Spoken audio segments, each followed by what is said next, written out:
परमेश्वर पिता का और उसके पुत्र हमारे उद्धारकर्ता प्रभु यीशु मसीह का धन्यवाद हो।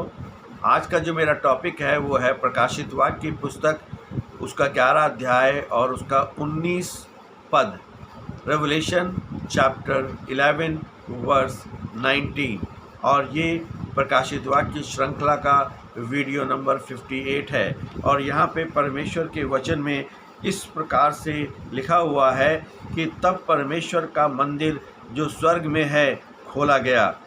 उसके मंदिर में वाचा का संदूक दिखाई दिया तथा बिजलियों की चमक और बादलों की गड़गड़ाहट के शब्द और भूकंप हुए और भयंकर ओला वृष्टि हुई। ये संदेश बहुत ही सामर्थी और शक्तिशाली और गंभीर है। यहोवा जो है वो उसी ने इस संसार को रचा है और वही अपने सामर्थ्य को हमें दिखा रहा है। स्वर्ग में परमेश्वर का मंदिर खोला गया। पुराने नियम के समय में परमेश्वर का मंदिर तंबू और पृथ्वी पर होता था, जहां हर किसी को जाने की अनुमति नहीं थी। केवल महायाजक जो होता था, जो हाई प्रीस्ट होता था, साल में एक बार सबसे महापवित्र स्थान पर मोस्ट होली प्लेस में जाता था। और क्योंकि वे मनुष्यों और परमेश्वर के बीच पाप का पर्दा था और पापों की क्षमा के लिए लहू को लेकर के जाता था। जब यीशु मसीह ने क्रूस पर अपनी जान दी तो वो पर्दा हट गया। इस वचन में जब स्वर्ग का मंदिर खोला गया तो उसका गहरा अर्थ है कि अब परमेश्वर और मनुष्य के बीच का रास्ता साफ हो गया है। हम कभी भी अब अपने यीशु मसीह से मिल सकते हैं। विश्वासियों के लिए परमेश्वर की उपस्थिति का द्वार पूरी तौर पर खुल गया है। ये इस बात का भी प्रतीक है कि अंत के समय में परमेश्वर का न्याय और उसकी पवित्रता पूरी सृष्टि के सामने साफ साफ प्रकट हो जाएगी और कुछ भी छिपा ना रहेगा। संदूक जो है, जो परमेश्वर का जो संदूक है जो दिखाई दिया, और उसके बारे में इस प्रकार से इतिहास में लिखा हुआ है कि जो खो चुका था, वो संदूक जो था वो खो चुका था। पृथ्वी पर बने मंदिर में ये सबसे पवित्र वस्तु है जो परमेश्वर की उपस्थिति और वाचा को दर्शाती है।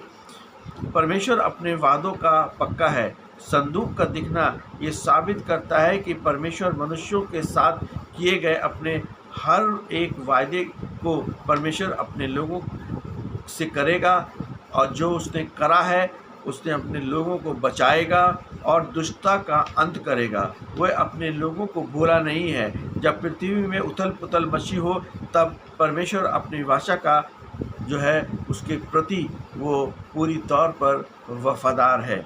इस संदूक के भीतर 10 आज्ञाएं रखी होती थी जो परमेश्वर के नियम को दर्शाती हैं। इसका दिखना ये बताता है कि आने वाले न्याय पूरी तरह से परमेश्वर के पवित्र नियमों और उसकी धार्मिकता पर आधारित हैं। बिजलियां, आवाज़ें, बादल गरजना, भूकंप और भारी ओले, यह परमेश्वर का महाप्रताप, न्याय और अंतिम चेतावनी है। बाइबल में जब भी बिजली, कड़कड़ाहट या भूकंप का जिक्र आता है तो वो परमेश्वर की भयानक उपस्थिति और उसके न्याय को दिखाता है, जैसे सीने पर्वत पर 10 आज्ञाएं देते समय हुआ था।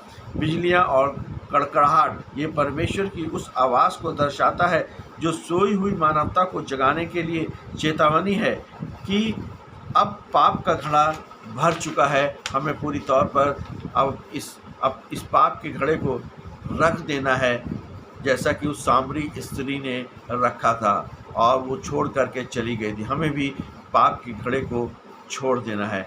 धरती पर जो है भूकंप का आना, जो चीज़ें मनुष्यों को बहुत मजबूत लगती हैं और उनका घमंड, साम्राज्य, पैसा व परमेश्वर के सामने टिक नहीं पाएंगी, ये सांसारिक प्रणालियों के ढहने का प्रतीक है। भारी ओले ये मिस्र के समय पर आए उस न्याय की याद दिलाती है जो दुष्टता को नष्ट करने के लिए स्वर्ग से उतरा था।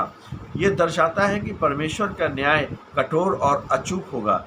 आत्मिक रूप में ये वचन डरने के लिए नहीं है, बल्कि जागते और ढाढ़स बांधने के लिए है। ये हमें याद दिलाता है कि चाहे पृथ्वी पर कितनी भी उथल पुथल क्यों ना हो, स्वर्ग में परमेश्वर अपने सिंहासन पर विराजमान है। उसके वादे सुरक्षित हैं। यदि हम परमेश्वर के साथ वफादार हैं तो ये खुला हुआ मंदिर हमारे लिए शरण स्थान है, क्योंकि कोई परमेश्वर से दूर है तो वचन एक गंभीर चेतावनी है कि उसका न्याय निकट है। इसलिए हमें अपने यीशु मसीह से दूर नहीं जाना है, बल्कि उसके साथ रहना है और उसकी सलीब के निकट रहना है। इसलिए यीशु मसीह को जो है अपने जीवन में जगह दें, उस पर विश्वास करें और अपने पापों को मान लें, अपने पापों का पश्चाताप करें और यीशु मसीह को उद्धारकर्ता के रूप में ग्रहण करें।